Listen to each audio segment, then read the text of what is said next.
সমাজে আমরা এক শ্রেণীর মানুষ দেখতে পাই যাদের দেখে মনে হয় না যে তারা মুসলমান, কিন্তু তারা মুসলিম সমাজে বাস করে, নিজের আচার ব্যবহারে কথাবার্তায় মুসলিম বলে দাবি করে, কিন্তু ইসলামের মূল যে বিষয়গুলো সেগুলো তার অন্তর থেকে খালি। সুতরাং সে মুসলিম নয়, বরং মুনাফিক। অপর আরেক শ্রেণী আমরা দেখতে পাই যাদের অন্তরে হয়তো ঈমান রয়েছে, কিন্তু তাদের এমন কিছু আচরণ রয়েছে যা মুসলমানদের নয়, যা ঈমানদারদের নয়। সুতরাং উভয় শ্রেণীর আচরণ থেকে আমরা মুসলিমেরা কষ্ট পেয়ে থাকি। এই মুনাফিকেরা, অমুসলিমেরা, তারা ইসলাম ও মুসলমানদের সম্পর্কে অবান্তর অহেতু ধারণা করে থাকে। তারা আল্লাহ সুবহানাহু ওয়া তাআলার প্রতি যথাযথ বিশ্বাস রাখে না, রাসূল সাল্লাল্লাহু আলাইহি ওয়াসাল্লামের প্রতি যথাযথ শ্রদ্ধা প্রদর্শন করে না। তারা ইসলামী শরীয়তের ব্যাপারে সন্দেহ রয়েছে তাদের। সম্মানিত সুধী, এই বিষয়ে আলোচনার কারণ, যাতে করে সেই মুনাফিকদের ষড়যন্ত্র থেকে, তাদের আচার ব্যবহার থেকে, তাদের থেকে ক্ষতিগ্রস্ত হওয়া থেকে যেন আমরা সতর্ক থাকতে পারি। আর যে সমস্ত মুসলিম ভাইয়েরা মুনাফিকি আচরণে অভ্যস্ত, তারা যেন তাওবা করতে পারে, এই উদ্দেশ্যেই আমাদের এই আলোচনা। আল্লাহ সুবহানাহু ওয়া তাআলা আমাদেরকে তৌফিক দান করুন, আল্লাহুম্মা আমিন। সম্মানিত সুধী, আমরা শুরুতেই জেনে নিব মুনাফিক কাকে বলে। আমরা প্রথমে জেনে নিব মুনাফিক শব্দের শাব্দিক বিশ্লেষণ। মুনাফিক শব্দটি নিফাক শব্দ থেকে গঠিত, যা এসেছে নাফিকা বা নাফাক থেকে। নাফিকা বলা হয় ইঁদুরের গর্তের চড়াপথকে, যে পথ দিয়ে সে শত্রুর থেকে প্রয়োজনে পালিয়ে যেতে পারে, সে পথকে বলা হয় নাফিকা। অর্থাৎ ইঁদুর তার শত্রুর থেকে পালাতে গিয়ে যে পথকে ব্যবহার করে, চড়াপথ, এই পথকেই বলা হয় নাফিকা আরবিতে। আর নাফাক বলা হয় সুড়ঙ্গ পথ, যেটা ইমার্জেন্সি সময়ে, বিশেষ সময়ে সে ব্যবহার করে, এটাকে বলা হয় নাফাক। বলা বাহুল্য, আরবি এই দুটি শব্দের সাথে মুনাফিকের অপূর্ব মিল রয়েছে। কারণ মুনাফিক নিজেকে বাঁচানোর জন্য, নিজেকে ভালো প্রমাণ করার জন্য, নিজেকে সাধু প্রমাণের জন্য, নির্দোষ প্রমাণের জন্য সে মুসলিমদের তালিকায় আছে, মুসলমানের সমাজে আছে, সে মুসলিম, এটা সে প্রমাণের জন্য সে কি করে? সে সেই চোরাপথও ব্যবহার করে, আবার সুড়ঙ্গ পথও ব্যবহার করে। যে কোনো কৌশল অবলম্বন করে সে নিজের ইসলামটাকে প্রকাশ করে। মূলত তার অন্তরে সে কুফরি লালন করছে। সম্মানিত সুধী, এরপরে আমরা জেনে নিব ইসলামী শরীয়তের পরিভাষায় মুনাফিক কাকে বলে। ইসলামী শরীয়তের পরিভাষায় মুনাফিক হলো যে বাহ্যিকভাবে ইসলাম প্রকাশ করে এবং দাবি করে, কিন্তু যার অভ্যন্তরে, যার অন্তরে সে কুফরি লালন করে। সে একদিক দিয়ে দিনে ইসলামে প্রবেশ করে, অপর আরেক দিক দিয়ে সে বেরিয়ে যায়, যেটা আল্লাহ সুবহানাহু ওয়া তাআলা কোরআনুল কারীমের সূরা তাওবার ৬৭ নং আয়াতে ঘোষণা করছেন, আউযু বিল্লাহি মিনাশ শাইতানির রাজিম, ইন্নাল মুনাফিকিনা হুমুল ফাসিকুন। নিশ্চয় মুনাফিকরা হচ্ছে সত্যত্যাগী, তারা সত্যকে ত্যাগ করে, তারা সঠিকটাকে পরিত্যাগ করে, তারা বেরিয়ে যায় অন্য পথে। সম্মানিত সুধী, মুনাফিক এই শব্দটি বাংলায় কিছু শব্দ ব্যবহার হয়ে থাকে, যার শাব্দিক অর্থে বাংলায় ব্যবহার হয়ে থাকে কপটতা, বিশ্বাসঘাতক, এরকম কিছু শব্দ ব্যবহার হয়ে থাকে। সম্মানিত সুধী, এ পর্যায়ে আমরা জেনে নেব আমাদের সমাজে কি মুনাফিক আছে? আমাদের এই সমাজে কি মুনাফিক আছে? সম্মানিত সুধী, ইসলামের শ্রেষ্ঠ যুগ হচ্ছে নবী সাল্লাল্লাহু আলাইহি ওয়াসাল্লামের যুগ। আল্লাহ রাসূল বলছেন সর্বশ্রেষ্ঠ যুগ হচ্ছে আমার যুগ। তাহলে এই সর্বশ্রেষ্ঠ যুগে, যে যুগে কোরআন নাজিল হতো, যে যুগে জিবরিল আলাইহিসসালাতু ওয়াসসালামের মাধ্যমে আল্লাহ সুবহানাহু ওয়া তাআলা মুনাফিকদের সকল চক্রান্ত আল্লাহ রাসূল সাল্লাল্লাহু আলাইহি সাল্লামকে জানিয়ে দিতেন, তাদের পরিকল্পনাগুলোকে প্রকাশ করে দিতেন ওহির মাধ্যমে, সেই যুগে মুনাফিক ছিল না ছিল না? যে যুগে প্রকাশ করে দেওয়া হতো, মুনাফিকদের চরিত্র প্রকাশ পেয়ে যেত, আল্লাহ সুবহানাহু ওয়া তাআলা তার নবীকে সতর্ক করতেন, সেই যুগে মুনাফিক ছিল। তাহলে এই যুগে থাকবে না থাকবে না? এই যুগে থাকাটা অস্বাভাবিক না, বরং আমাদের এই সমাজে বর্তমান এই যুগে মুনাফিক অনেক বেশি, সে যুগের তুলনায় অনেক বেশি, যা বলার অপেক্ষা রাখে না। ধার্মিকতা, ধর্মনীতিতে মুনাফিকি, রাজনীতিতে মুনাফিকি, ভালোবাসাতে, প্রেম ভালোবাসাতে মুনাফিকি, ব্যবসা বাণিজ্যে মুনাফিকি, আচার ব্যবহারে মুনাফিকি, চালচলনে মুনাফিকি, সব কিছুতেই মুনাফিকি। তাহলে সেই সমাজের চেয়ে, রাসূল সাল্লাল্লাহু আলাইহি সাল্লামের যুগের চেয়ে বর্তমান আমাদের এই সমাজে মুনাফিকের সংখ্যা অনেক বেশি। তাই এই মুনাফিক থেকে আমাদেরকে সতর্ক হতে হবে। তারা যখন সামনাসামনি একজন মানুষকে পরাস্ত করতে পারে না, তারা তাদের সাথে পেরে ওঠে না, তখন কি করে মুনাফিকেরা? তারা গোপনে তার সাথে বিদ্বেষ পোষণ করে, সামনাসামনি মৈত্রী পোষণ করে, আর অগোচরে বিদ্বেষ পোষণ করে। এটা হচ্ছে মুনাফিকের আচরণ। তাই আমাদের এই সমাজে যেন আমরা মুনাফিক থেকে বেঁচে থাকতে পারি, মুনাফিকের ষড়যন্ত্র থেকে যেন আমরা নিজেরা বেঁচে থাকতে পারি, এবং আমাদের মাঝে যেন মুনাফিকি স্বভাব গড়ে না ওঠে, সেদিকে আমাদেরকে সচেতন হতে হবে। উমর রাদিয়াল্লাহু তাআলা আনহু বলতেন, যেটা সিফাতুল মুনাফিকিন গ্রন্থে উল্লেখ রয়েছে, উমর রাদিয়াল্লাহু তাআলা আনহু বলছেন, আমি দুই শ্রেণীর মানুষের ব্যাপারে ভয় পাই না। সেই দুই শ্রেণীকে, এক হচ্ছে যার ঈমানটা স্পষ্ট, যার ঈমানটা স্পষ্ট, জানা যায় যে হ্যাঁ সে মুমিন মানুষ, এর ব্যাপারে আমি ভয় পাই না। আর কার ব্যাপারে আমি ভয় পাই না? যার কুফুরিটাও স্পষ্ট, যে জানি আমি সে কাফের, জানি তার মাঝে ঈমান নেই। যার ঈমান স্পষ্ট, যার কুফুরিও স্পষ্ট, স্পষ্ট যে মুমিন আর স্পষ্ট যে কাফের, এই দুই শ্রেণীর মানুষের ব্যাপারে আমি ভয় পাই না।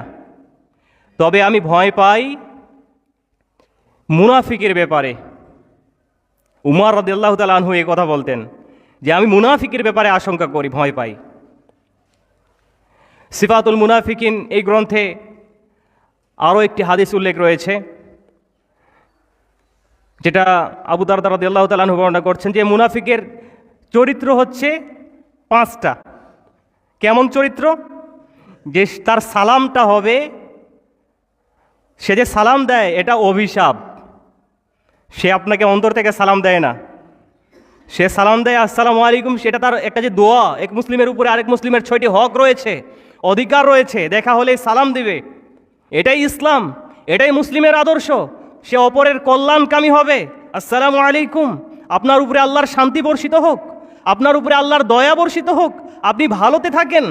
এই যে দোয়া, এই যে এক মুসলিম আরেক মুসলিমের কল্যাণকামী। কিন্তু মুনাফিকেরা সালাম দেয়, এতে সে অভিসম্পাদ করে, সে দোয়া করে না। 2 নম্বর, মুনাফিক হারাম খায়। মুনাফিকেরা হারাম খাবে, কারণ হারাম খেলে কোনো ইবাদতই কবুল হবে না, আপনার দোয়া কবুল হবে না। এটা হচ্ছে মুনাফিকের 2য় বৈশিষ্ট্য। মুনাফিকের 3য় বৈশিষ্ট্য, লুণ্ঠন করা, চুরি করা সম্পদকে সে গনিমত মনে করে।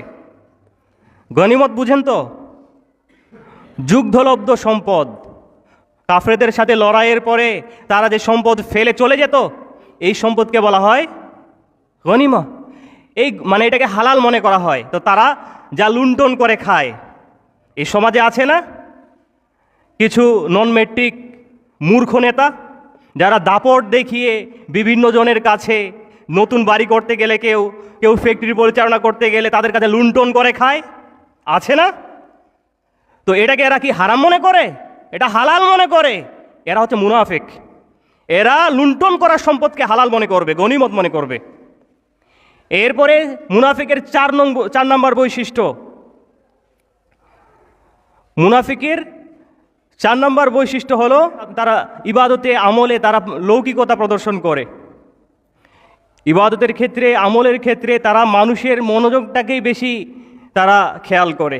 আল্লাহ সুবহানাহু ওয়া তাআলার ব্যাপারে তারা যে একনিষ্ঠ হয়ে আল্লাহ সুবহানাহু ওয়া তাআলার জন্য ইবাদত করবে, তাদের ইবাদতটা কেবলমাত্র যে আল্লাহ সুবহানাহু ওয়া তাআলার জন্যেই হবে, এটা তাদের অন্তরে থাকে না। সম্মানিত সুধী, তাই এই মুনাফিকের এই চরিত্রগুলো থেকে আমাদেরকে সচেতন হতে হবে, যেন আমাদের যাদের মাঝে এই চরিত্রগুলো আছে আমরা যেন তাওবা করে ফিরে আসতে পারি। আর যাদের মাঝে নেই তারা যেন মুনাফিকদের এই চরিত্র থেকে যেন আমরা নিজেকে বাঁচিয়ে রাখতে পারি, তাদের ক্ষতি থেকে যেন আমরা নিজেকে রক্ষা করতে পারি, আমাদেরকে সেদিকে সচেতন হতে হবে। আল্লাহ সুবহানাহু ওয়া তাআলা আমাদেরকে তৌফিক দান করুন, আল্লাহুম্মা আমিন। সম্মানিত সুধী, এরপরে আমরা জেনে নিব যে মুনাফিক কাফের অপেক্ষা অধিক অভিশপ্ত। কাফেরের চেয়েও মুনাফিকেরা বেশি খারাপ, বেশি ভয়ানক, কাফেরের চেয়েও তারা ভয়ানক। আল্লাহ সুবহানাহু ওয়া তাআলা কোরআনুল কারীমে ঘোষণা করছেন সূরা নিসার মধ্যে 145 নম্বর আয়াত, আল্লাহ সুবহানাহু ওয়া তাআলা বলছেন যে কাফেরেরা, যারা কাফের তারা জাহান্নামে যাবে, যারা কাফের কুফরি করে তারা জাহান্নামে যাবে, কিন্তু যারা মুনাফিক তারা জাহান্নামের সর্বনিম্ন স্তরে নিক্ষিপ্ত হবে।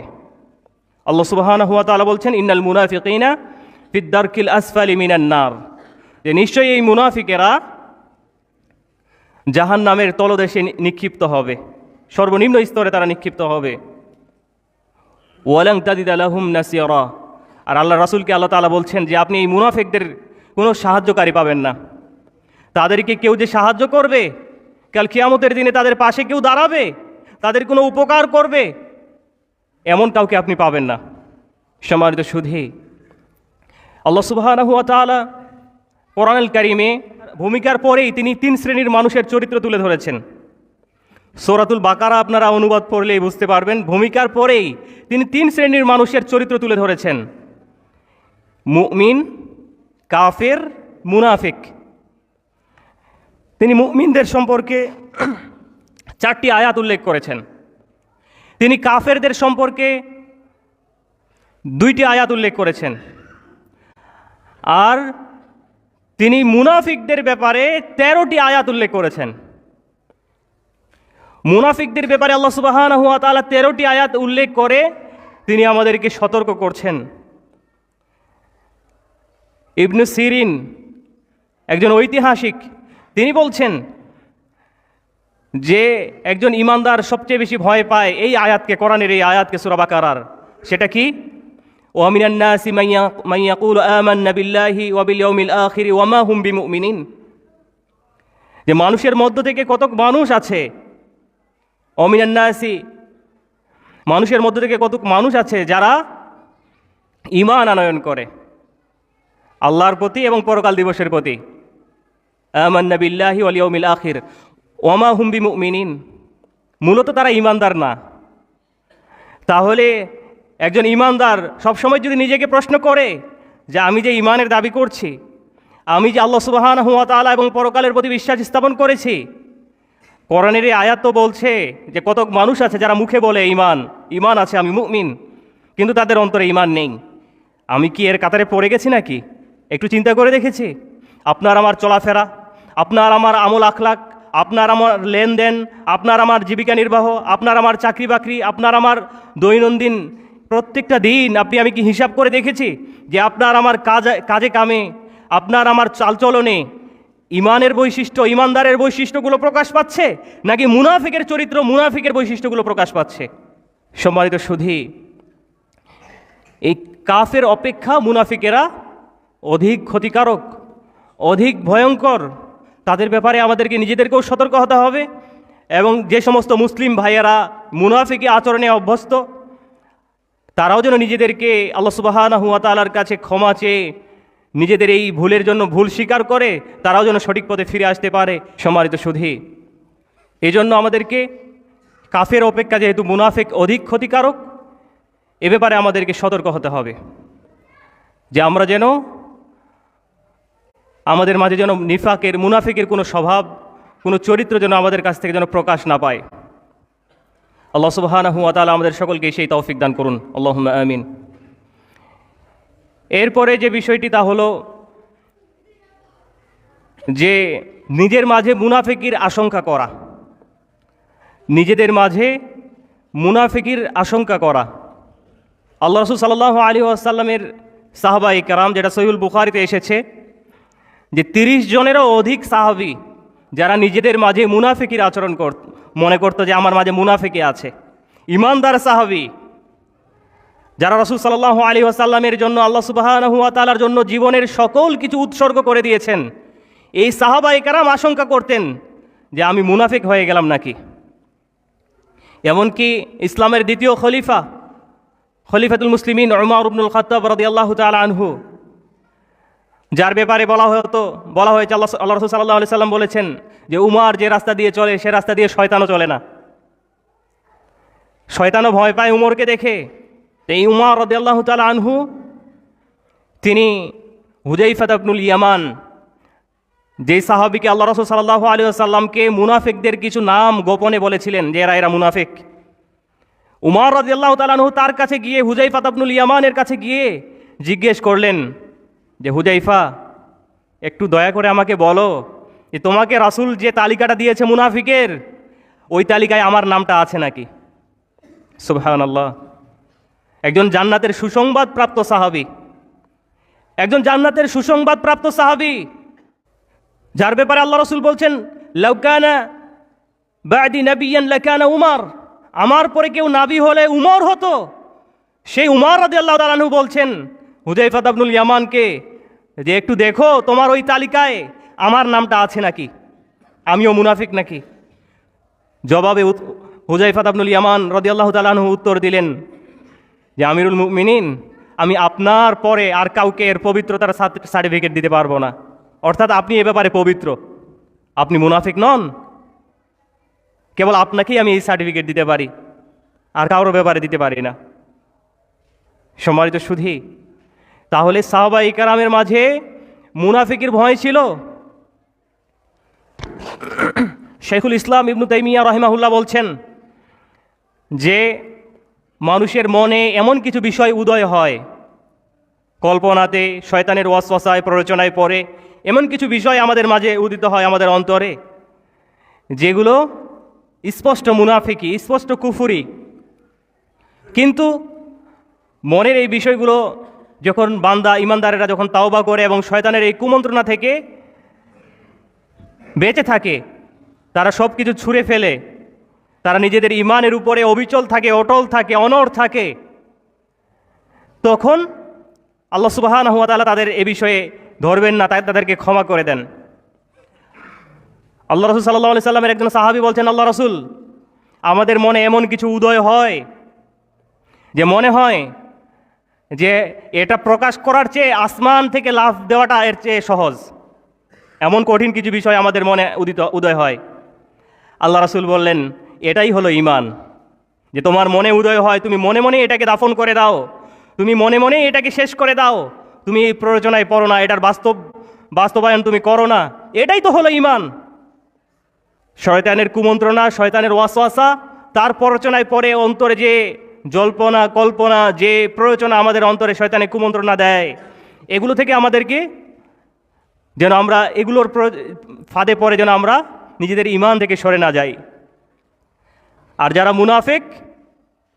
মুনাফিক তারা এই কুমন্ত্রণার জালে তারা ফেসে যায়, যেটা আল্লাহ সুবহানাহু ওয়া তাআলা সূরাতুল বাকারার মাঝে উল্লেখ করছেন যে সুম্মুম বুকমুন উমিয়ুন ফাহুম লা ইয়ারজিউন, যে তারা হচ্ছে অন্ধ, তারা হচ্ছে বধির, তারা বোবা, তারা এখান থেকে ফিরে আসবে না। অর্থাৎ শয়তানের কুমন্ত্রণার জালে তারা ফেসে যাবে। আর ঈমানদারেরা এই জাল থেকে তারা কখনো এই জালে তারা আটকা পড়বে না, তারা এই কুমন্ত্রণাকে যেভাবেই হোক তারা দাফন দিয়ে নিজেদের ঈমানের উপরেই অটল থাকবে। কেবল এই প্ররোচনায় পড়বে তারা যারা মুনাফিক। সম্মানিত সুধী, এরকম আরও অনেক হাদিস রয়েছে, সহিহ মুসলিমে উল্লেখ রয়েছে সুনানের বিভিন্ন গ্রন্থে উল্লেখ রয়েছে যে হানজালাত আল উসাইদি রাদিয়াল্লাহু তাআলা আনহু তিনি কাঁদছেন। পাশ দিয়ে আবু বকর রাদিয়াল্লাহু তাআলা আনহু হেঁটে যাচ্ছেন। আবু বকর রাদিয়াল্লাহু তাআলা আনহু তাকে জিজ্ঞেস করলেন, হে হানজালা, তুমি কাঁদো কেন? কাঁদছো কেন তুমি? জবাবে তিনি বলছেন যে হানজালা তো মুনাফেক হয়ে গেছে। আল্লাহ রাসূলের একজন সাহাবী। বলছে, কেন মুনাফেক হয়ে গেছো? বলছে, আল্লাহ রাসূল সাল্লাল্লাহু আলাইহি ওয়াসাল্লামের সাথে যখন থাকি, যখন আলোচনা শুনি, পরকালের কথা শুনি, জান্নাত জাহান্নামের কথা শুনি, তখন দুনিয়া একেবারে তুচ্ছ মনে হয়। মনে হয় সব ছুঁড়ে ফেলে এক আল্লাহর ইবাদতেই সারাক্ষণ মগ্ন থাকি। কিন্তু যখনই আল্লাহ রাসূলের কাছ থেকে আমাদের পরিবারের কাছে গিয়ে মিলিত হই, স্ত্রী সন্তানের সাথে, তখন সব ভুলে যাই। তখন আল্লাহর কথা ভুলে যাই, জান্নাত জাহান্নামের কথা ভুলে যাই, পরকালের কথাও ভুলে যাই। আমাদেরও তো হয়, এমনটাই হয়। এই কথা শুনে আবু বকর রাদিয়াল্লাহু তাআলা আনহু, উম্মতের সর্বশ্রেষ্ঠ মানুষ, সারা দুনিয়ার মানুষের আমল এক পাল্লায় রাখা হয়, আবু বকর রাদিয়াল্লাহু তাআলা আনহুর আমলের পাল্লার সাথে কেউ পারবে না। যিনি নিজের সবটুকু, যখন আল্লাহ রাসূল সাল্লাল্লাহু আলাইহি সাল্লাম দানের কথা বললেন যে যার যা নিয়ে আছে নিয়ে আসো, অন্ততপক্ষে উমর রাদিয়াল্লাহু তাআলা চিন্তা করলেন যে আজকে আমি আবু বকরকে পরাস্ত করব। আবু বকরের তো কিছুই নাই, আছে যা খুবই সীমিত, ওর চেয়ে বেশি তো আমার আছে। তিনি তার মূল সম্পদের অর্ধেক নিয়ে হাজির করলেন আল্লাহ রাসূলের সামনে। আর আবু বকর রাদিয়াল্লাহু তাআলা আনহু, তার কিছুই নাই, কিন্তু যতটুকু ছিল ওই সবটুকুই আল্লাহ রাসূলের সামনে হাজির করলেন। উমরকে জিজ্ঞেস করলেন, কি নিয়ে এসেছো? যে আমার মূল সম্পদের অর্ধেক আপনার সামনে হাজির করেছি। আবু বকরকে জিজ্ঞেস করলেন, তুমি কি নিয়ে এসেছো? বলছে, আমার ঘরে যা ছিল সবই নিয়ে এসেছি, আমার ঘরে শুধু আল্লাহ আর তার রাসূলকে রেখে দিয়েছি। সেদিনও উমরের মতো সাহাবী আল্লাহ আবু বকর রাদিয়াল্লাহু তাআলা আনহুর সাথে পারেনি, তাকে পরাস্ত করতে পারেনি। এই আবু বকর রাদিয়াল্লাহু তাআলা আনহু হানজালাত আল উসাইদিকে বলছেন যে, হানজালা, আমিও তো তাহলে মুনাফিক হয়ে গেছি, আমারও তো তোমারই মতো অবস্থা হয়ে গেছে। আল্লাহ রাসূলের সামনে থাকলে পরকালের কথা স্মরণ হয়, আর পরিবারের সাথে মিলিত হলে সব ভুলে যাই। চলো আল্লাহ রাসূলের কাছে যাই। আল্লাহ রাসূলের কাছে গিয়ে অভিযোগ পেশ করলেন। আমি গল্প আর কাহিনী শোনাচ্ছি না, আল্লাহ রাসূলের সহিহ হাদিস শোনাচ্ছি। আল্লাহ রাসূলের কাছে গিয়ে যখন এই অভিযোগ করলেন, আল্লাহ রাসূল সাল্লাল্লাহু আলাইহি সাল্লাম বললেন যে, হানজালা, আমার কাছে থাকলে যেমন তোমার মনের অবস্থা হয় তোমাদের, এটা যদি পরিবারের সাথে গিয়েও এই অবস্থাটা হতো, তাহলে আসমানের ফেরেশতারা এসে তোমাদের সাথে মুসাফা করত। কিন্তু তোমাদের কিছু সময় আল্লাহর জন্য, আর কিছু সময় পরকালের বিষয়ে তোমরা চিন্তা ভাবনা করবে, আর কিছু সময় তোমরা তোমাদের পরিবারের সাথে অতিবাহিত করবে, এমনটাই হবে। তাহলে আল্লাহ রাসূল সাল্লাল্লাহু আলাইহি সাল্লামের সাহাবায়ে কেরাম নিজেদের মাঝে এভাবে মুনাফিকের আশঙ্কা করতেন যে আমি মুনাফিক হয়ে গেছি নাকি। আজকে যদি আমরা নিজেদেরকে দিয়ে এই পরীক্ষাটা চালাই, যে মুনাফিকের যে আচরণগুলো বিগত জুমায় আমরা তুলে ধরেছি, যে মসজিদে আসে বা মসজিদের আশেপাশেই থাকে, আজান শুনে বেরিয়ে যায়, মসজিদে প্রবেশ করে না, ও মুনাফিক। মিলিয়ে দেখেন তো আপনার মাঝে ঈমান আছে নাকি আপনি মুনাফিক। নিজেই আত্মসমালোচনা করি, নিজের মাঝেই আমরা হিসাব করি, নিজের হিসাবটা নিজেই কষি। খতিব সাহেব তো বলবে না যে আপনি মুনাফিক নাম ধরে বলবে না, কারণ খতিব সাহেবের উপরে তো ওহী নাজিল হয় নাই, আল্লাহ রাসূলের উপরে ওহী নাজিল হয়েছে, এজন্য আল্লাহ রাসূল নাম ধরে বলেছেন অমুক অমুকে মুনাফিক। যে সমাজে মুনাফিকের নাম প্রকাশ করা হতো, সেই সমাজে যদি মুনাফিক থেকে থাকে, আর এই সমাজে মুনাফিকের গোপন বিষয় সম্পর্কে তো আমরা কেউই জানি না, সুতরাং এই সমাজে মুনাফিকের অভাব নেই। আর যদি এর কোনো দৃষ্টান্তমূলক শাস্তির ব্যবস্থা থাকতো, তাহলে হয়তো বা সমাজে কিছু মুনাফিকের শাস্তি দিয়ে তাদেরকে অন্ততপক্ষে সমাজের মানুষকে সতর্ক করা যেত। সম্মানিত সুধী, তাই মুনাফিকের যে আচরণগুলো, জামাত থেকে পিছনে থাকা, বাসায় সালাত আদায় করা, আজানের পরে মসজিদে আসার অনীহা প্রকাশ করা, যে বিষয়গুলো আমরা বিগত জমায় তুলে ধরেছি, এই বিষয়গুলো থেকে আমরা অবশ্যই বেঁচে থাকব। সম্মানিত সুধী, আসুন আল্লাহ সুবহানাহু ওয়া তাআলা আমাদেরকে কুফর এবং নিফাক মিশ্রিত ঈমান থেকে আমাদেরকে হেফাজত করুন। আমরা যেন কুফরিতে না জড়িয়ে যাই, আর আমাদের মাঝে যেন মুনাফিকি স্বভাব না আসে। আমরা যেন নির্ভেজাল খাঁটি মুমিন হিসেবে নিজেকে গড়ে তুলতে সক্ষম হই, এবং কোরআন এবং সুন্নাহর আলোকে রাসূল সাল্লাল্লাহু আলাইহি ওয়াসাল্লামের তরিকায়, তার পদ্ধতিতে, তার দেখানো পদ্ধতিতে যেন আমরা ইসলামকে অনুসরণ করতে পারি। আল্লাহ সুবহানাহু ওয়া তাআলা আমাদের সকলকে সেই তৌফিক দান করুন, আল্লাহুম্মা আমিন। সম্মানিত সুধী, আজকের এই পবিত্র জুমার খুতবার আলোচ্য বিষয় ছিল মুনাফিকি আচরণ। এ সম্পর্কে আমরা কিঞ্চিত আপনাদের সম্মুখে উল্লেখ করেছি। শুরুতেই আমরা বলেছি যে মুনাফিকের পরিচয় শাব্দিক এবং পারিভাষিক বিশ্লেষণ, যে ইঁদুরের সেই চোরাপথকে বলা হয় নাফিকা, আর তার যে সুরঙ্গ পথ ইমার্জেন্সির সময় যেটা সে ব্যবহার করে সেটাকে বলা হয় নাফাক। সুতরাং মুনাফিকের সাথে এই শব্দের অপূর্ব মিল রয়েছে, কারণ মুনাফিকরাও সুরঙ্গ পথ এবং সেই তার গোপন যে পথ দিয়ে সে পালিয়ে যায়, এসব পথকে মুনাফিকরা অবলম্বন করে। তারা নিজেদের ইসলামটাকে প্রকাশ করে, তারাও নিজেকে বাঁচানোর জন্য ইসলাম প্রকাশ করে, কিন্তু তাদের অন্তর ঈমান থেকে খালি, তাদের মাঝে ঈমান নেই। দ্বিতীয় যে বিষয় আপনাদের সামনে উল্লেখ করেছি, যে পরিভাষায় যে অন্তরে কুফুরি লালন করে, অন্তরে যার আল্লাহর প্রতি অগাধ বিশ্বাস নেই, রাসূলের প্রতি সম্মান ভক্তি নেই, ইসলামী শরীয়তের প্রতি তার সন্দেহ রয়েছে, কিন্তু বাহ্যিক সে কিছু নামাজ পড়ে, টুপি মাথায় দেয়, ভালো কাজ করে, কিন্তু অন্তর ঈমান থেকে খালি। ইয়াকুলুনা বিআলসিনাতিহিম মা লাইসা ফি কুলুবিহিম, যারা মুখে মুখে ইসলাম প্রকাশ করে, অন্তর যাদের ঈমান থেকে খালি, এরা মুনাফিক। এরপরে আমরা বলেছি আমাদের সমাজে কি মুনাফিক আছে? যে সমাজে আল্লাহ রাসূলের যুগ শ্রেষ্ঠ যুগ, জিবরিল আলাইহিস সালাতু ওয়াস সালামের মাধ্যমে মুনাফিকের কে মুনাফিক এটা আল্লাহ রাসূলকে জানিয়ে সতর্ক করা হতো, সেই যুগে যদি মুনাফিক থেকে থাকে তাহলে এই যুগে তো আর ওহী নাজিল হয় না, আর এই যুগে তো আর জানা যায় না যে কার মাঝে মুনাফিকি আছে। সুতরাং এই যুগে মুনাফিকের সংখ্যা অনেক বেশি, অনেক বেশি। তাই এই মুনাফিক থেকে আমাদেরকে সতর্ক হতে হবে। এরপরে আমরা উল্লেখ করেছি যে কাফেরের চেয়েও মুনাফিক ভয়ঙ্কর, কারণ মুনাফিকরা, কাফেররা জাহান্নামে যাবে, আর মুনাফিকরা যাবে এই জাহান্নামের তলদেশে। তাদের কঠিন শাস্তি আল্লাহ সুবহানাহু ওয়া তাআলা প্রস্তুত করে রেখেছেন তাদের জন্য। সম্মানিত সুধী, এরপরে আমরা উল্লেখ করেছি যে আল্লাহ রাসূল সাল্লাল্লাহু আলাইহি সাল্লামের সাহাবায়ে কারাম তারা মুনাফিকের আশঙ্কা করতেন যে আমি মুনাফিক হয়ে গেছি নাকি। তাই আজকে থেকে আমরা যারা ঈমানদার, একমাত্র মুনাফিকরাই শুধু তারা এই বিশ্বাসী যে আমি মুনাফিক না, শুধু মুনাফিকরাই এটা বলবে। আর যারা ঈমানদার তারা সব সময় আশঙ্কা করবে যে হায়, আমি নামাজ পড়ি, রোজা রাখি, কিন্তু আমার মাঝে মুনাফিকে আছে নাকি, মুনাফিকের কোনো চরিত্র আমার মাঝে আছে নাকি।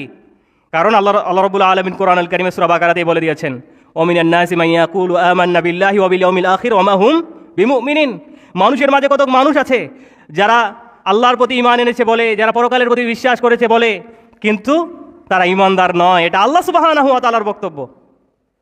তাহলে এটা যদি আপনার আমার মাঝে থেকে থাকে, এই আয়াত নিয়ে আজকে থেকে যদি আমি চিন্তা করি যে আমি তো আসলেই ঈমানের দাবি করি, আসলে কি আমার মাঝে ঈমান আছে, নাকি আমার চলাফেরায়, আমার লেনদেনে, আমার রাজনীতিতে, আমার রাষ্ট্রনীতিতে, আমার ধর্মনীতিতে, আমার ব্যবসা বাণিজ্যে, আমাদের চালচলনে, এগুলোতে কি মুনাফিকি আমি প্রকাশ করি, নাকি আমি মুমিনের চরিত্র প্রকাশ করি? আজকে থেকেই আমরা চিন্তা করব। সম্মানিত সুধী, আর যেটা আমরা বলেছি যে মুনাফিকের মূল চরিত্র হচ্ছে চারটি: কথা বললে মিথ্যা বলবে, আমানত রাখলে খেয়ানত করবে, ওয়াদা করলে ভঙ্গ করবে, আর কোনো বাকবিতণ্ড হলেই সে কী করবে? হইচই করবে, বাজে ভাষা ব্যবহার করবে, অশ্লীল ভাষা প্রয়োগ করবে। অশ্লীল ভাষী হচ্ছে মুনাফিক। যদি দেখেন কেউ অশ্লীল ভাষা ব্যবহার করে, তাহলে আল্লাহ রাসূল বলছেন ইযা খাসামা ফাজারা, কেউ যদি তর্কে বাকবিতণ্ডে জড়িত হয়ে অশ্লীল ভাষা প্রয়োগ করে, সে হচ্ছে মুনাফিক। আর যেটা সিফাতুল মুনাফিকিনে উল্লেখ রয়েছে, 5টি চরিত্র আমরা বলেছি, যে 1 নাম্বার, সে কি করে? সে সালাম দিলে সে দোয়ার, মুসলমানের কল্যাণ কামনা করে না, সালামটা দেয় অভিসম্পাদ, বদদুয়ামূলক। 2 নম্বরে সে হারাম উপার্জন করে মুনাফিকেরা। 3 নাম্বার, সে লুণ্ঠন করা সম্পদকে নিজের পাওয়ার দেখিয়ে, নিজের ক্ষমতা দেখিয়ে, নিজের দলের দাপট দেখিয়ে অন্যের কাছে জুলুম করে যে সম্পদ হরণ করে খায় আর এটাকে হালাল মনে করে, এ হচ্ছে মুনাফিক। 4 নাম্বার হচ্ছে যে সারাদিন খালি হইচই করে, সিফাতুল মুনাফিকিনে উল্লেখ রয়েছে। 4 নাম্বার হচ্ছে সারাদিন এরা খালি হইচই করে। আর 5 নাম্বার হচ্ছে রাত্রিবেলায় এরা কাঠের মতো ঘুমিয়ে থাকে, অর্থাৎ সারা রাত্রি ওরা আর আল্লাহকে স্মরণ করে না, ফজরের জামাতেও তারা উপস্থিত হয় না। আল্লাহ রাসূল তো স্পষ্ট ভাষায় বলেছেন যে এশা এবং ফজরের সালাত মুনাফিকদের উপরে ভারী। তাহলে যদি আপনি ফজর আর এশা না পড়ে আপনি যদি মরে যান, আপনার এই শ্বাস যদি বন্ধ হয়ে যায়, এবার আপনি বলেন, আমি বলবো না, আপনি মুমিন হয়ে মরলেন না মুনাফিক হয়ে মরলেন?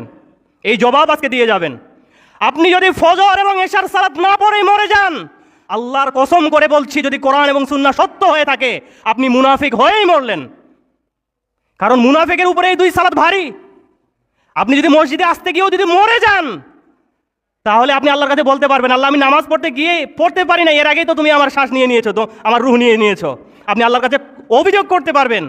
কিন্তু আপনি যদি ঘুমন্ত অবস্থায় আপনার যদি ঘুম না ভাঙে, আপনি যদি শেষ ঘুমিয়েই যান বেনামাজি হয়ে, তাহলে আপনি যে টাটকা মুনাফেক, আপনি যে খাঁটি মুনাফেক, আপনি যে নিখুঁত মুনাফেক, এতে চুল পরিমাণ সন্দেহ নেই। আর কত বললে, আর কত শক্ত কথা বললে, আর কত শক্ত হলে মানুষকে আল্লাহর পথে নিয়ে আসা যাবে? আপনারা বলেন, কত শক্ত কথা বললে নিয়ে আসা যাবে? কেন আমি সালাত পড়বো না? যে আল্লাহর খাই, যে আল্লাহর অক্সিজেন নেই, যে আল্লাহর নিয়ামত খেয়ে তার জমিনে বসবাস করছি, সেই আল্লাহর দাসত্ব না করলে এর মতো নাফরমান, এর মতো অকৃতজ্ঞ, এর মতো কুলাঙ্গার আর কে হতে পারে? আল্লাহর জমিন থেকে অন্য কোথাও যান, আল্লাহর ইবাদত যদি নাই করেন, আল্লাহর জমিন থেকে অন্য কোথাও যান, আল্লাহর নিয়ামত না খেয়ে অন্য কিছু খান, পারবেন কিছু খেতে? পারবেন অন্য কোথাও যেতে? যদি নাই পারেন, তাহলে আল্লাহর দাসত্ব গোলামি করতে এত অভিযোগ, এত অনীহা, এত কষ্ট হয় কেন? আপনার ক্ষুধা লাগলে, আপনার রুচি ভালো থাকলে, যেমন খেতে ভালো লাগে, যে চুম্বুকের মতো পেট টানে নেয়, যেমনি মুখে দেন তেমনি চুম্বুকের মতো পেট টেনে নেয়, আপনার রুচি ভালো আছে বোঝা যায়। কিন্তু আমল করতে যদি আপনার এরকম না আগ্রহ জাগে, আপনার যদি আগ্রহ না থাকে, মনে ভালোবাসা না থাকে, তাহলে বুঝতে হবে আপনার মাঝে ঈমান নাই। ঈমানের সাথে আপনাকে আমল করতে হবে। ক্ষুধার জন্য যেমনিভাবে খান, ঈমানের জন্য আপনাকে আমল করতে হবে। আল্লাহ সুবহানাহু ওয়া তাআলা আমাদেরকে মেনে চলার তৌফিক দান করুন। আল্লাহুম্মা আমিন।